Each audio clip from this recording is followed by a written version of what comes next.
It's an ordinary day on planet Earth. Well, on one side at least. At the brink of dawn, the planet's inhabitants spring to life.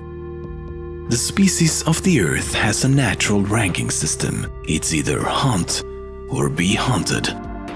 But one species has managed to stand above the rest. With their fierce intelligence, they have become the rulers of this planet, a species with nothing to fear but their own. Humans. Unstoppable killing machines. Marvelous. Humans have existed for quite some time. The very first humans began to emerge around 6 million years ago on the continent now known as Africa. These early humans looked more like apes, except now they could walk on 2 legs instead of 4. This was a crucial step for human evolution, as we now had 2 spare hands we could freely use for other purposes. Over millions of years, humans continued to evolve in Africa, and species like Neanderthals, Homo erectus and of course Homo sapiens flourished. Between 60 to 80,000 years ago, Homo sapiens began migrating away from Africa, and they are now the only surviving species of the genus Homo. Blood. Humans have lots of it. In fact, if you were to take the blood vessels out of a human body, stretch them out into one single long tube, it would kill that person. That tube would also be 160,000 kilometers long.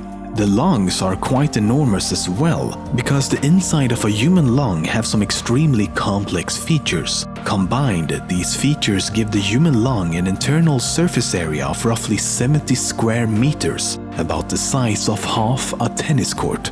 This would also kill the human.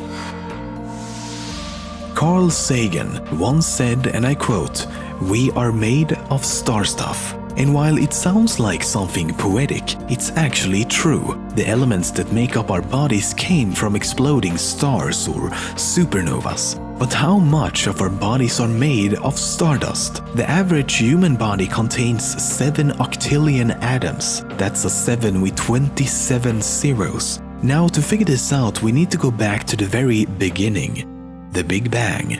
To be completely honest though, we don't actually know how the universe began, or if it had a beginning at all. But for the sake of simplicity and the fact that it is the most accepted theory, let's go with the Big Bang. It goes like this. Not long after the universe came to be, subatomic particles assembled into hydrogen and helium, the 2 simplest forms of atoms. Once enough time had passed, these 2 elements clumped together and the first ever stars were born. All the other heavier elements, like the iron in your blood, came from these stars.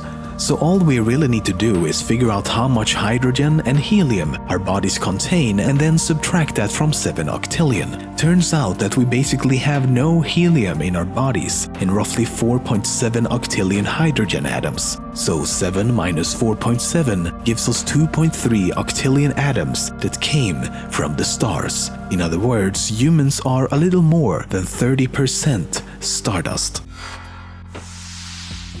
Until life is found elsewhere, humanity is the most intelligent civilization in the known universe. We have come a long way, and our progress and achievements continue at an ever-increasing rate. But in the beginning, progress was very slow. The use of stone tools first emerged around 2.5 million years ago, and the first evidence of controlled fire dates back to 400,000 years ago. Compare that to more recent events and it's a completely different story. Only in the last 5,000 years or so, humans went from the invention of written language to standing on the moon. This should give you an idea of how important this invention really was. You could now write down your ideas, your knowledge, your wisdom, and future generations could become just as wise in a fraction of the time, simply by reading. Basically, humans now had the option to save and load whenever they wanted.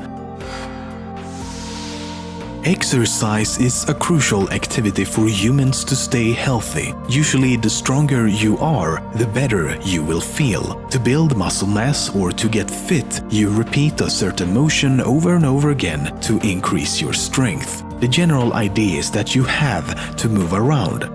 Or do you? A study from 2007 tested 3 groups of people for 2 weeks. The first group did nothing outside of their usual routine. The second group exercised one specific muscle 3 times a week. Now, the third group were given instructions to only imagine doing the same type of exercise as the second group 3 times a week.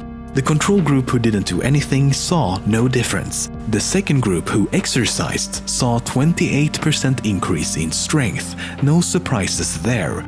But the third group who only imagined exercising saw 24% gain in strength, almost as much as the group who actually worked out. How or why this works, we don't really know. 15% of people are missing the muscle named palmaris longus. To see if you have it, stretch out your hand and touch your pinky with your thumb. Now, by flexing the wrist, you should see a thin muscle right in the middle like this. If it's not there, you're one of the 15%. When we think of the fastest creatures on the planet, humans usually aren't very high up on that list. But when it comes to efficiency and endurance, it's a different story. In fact, over long distances, humans can outrun nearly every other animal on the planet. Our anatomy suggests that millions of years ago, running prey to death was a tactic used by primitive man to survive on the African savanna. There are many reasons why we are such good long-distance runners. For example, our bodies can sweat to regulate temperature, which means we can maintain a faster pace for far longer. Many animals simply can't do that. So once their internal temperature reaches a certain point, they are forced to stop or at least slow down. We can also breathe at a very fast pace compared to many other animals. Basically, human bodies are finely tuned running machines. Well, some human bodies. In the same way that fireflies and deep-sea animals glow to illuminate their surroundings and to attract possible mates, humans also glow in the dark. Human bioluminescence is a side effect of chemical and metabolic reactions within our bodies. In fact, all animals emit a small amount of light as a result of this, but the light we emit is 1,000 times weaker than what the human eye can perceive. Throughout history, humans have been standing up.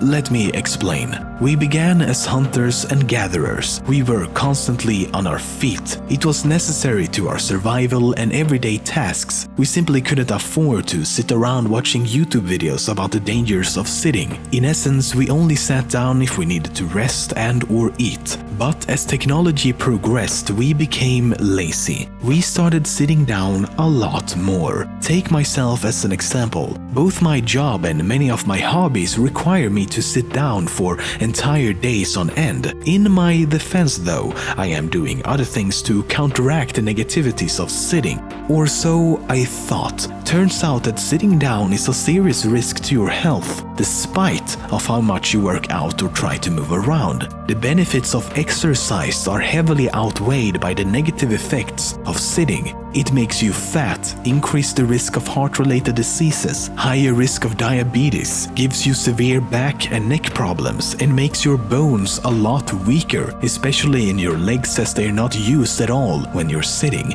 But the most alarming fact is that it significantly lowers your life expectancy. A study that was conducted over an 8-year period reveals that if you're sitting down more than 7 hours per day, you have a 61% higher risk of dying compared to people who sit less than 2 hours per day. Researchers say that the only thing you can do to counteract this is by not sitting. Just working out on the side isn't enough. It's the fact that you're sitting down at all that slowly kills you.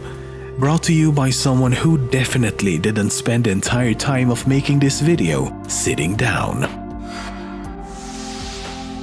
From out here, the planet looks peaceful. This massive sphere is slowly spinning, providing everything we need to survive and more. It feels surreal to think that throughout history, this was everything. This planet was our universe. Beyond the sky was just as inconceivable to them as beyond the universe is to us. It almost looks indestructible. Surely nothing as tiny as a human could possibly have any effect on this grand planet we call home. For the past 40 years, the Earth has lost half of its wildlife. Meanwhile, the human population has gone from just under 4 billion to 7.2 billion. If this can't convince us that there's something wrong with the way we live, it makes you wonder if anything can. But let's keep going. Forests cover 31% of the land area on this planet. They produce vital oxygen and provide homes for millions of unique and exotic animals. Obviously, we need to get rid of that. So far, we managed to cut down half of the forests around the world, and we're only getting better and more efficient at it. In other words, we are winning. Wow, winning! We are also winning against the climate. Take this nice illustration for example. Dark blue indicates areas cooler than average, and yellow and red indicates how much we are winning.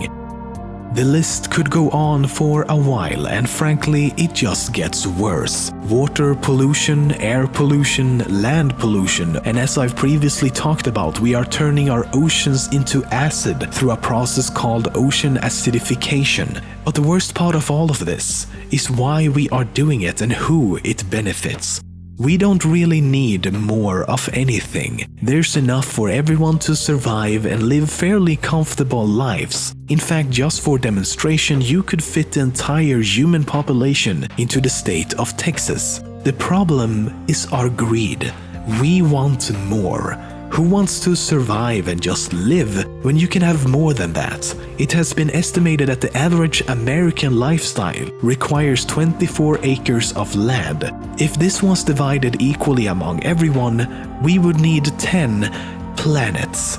Essentially, we are destroying the only planet we have just because surviving is boring, and the short-term goal of getting what we want now is a lot more important than any long-term side effects. Nothing makes this more clear than this. The richest 1,000 individuals in the world now control as much wealth as the poorest 2.5 billion people on the planet. By 2016, the wealthiest 1% would have more than the rest of the entire population combined. Surely, nothing as tiny as a human could possibly have any effect on this grand planet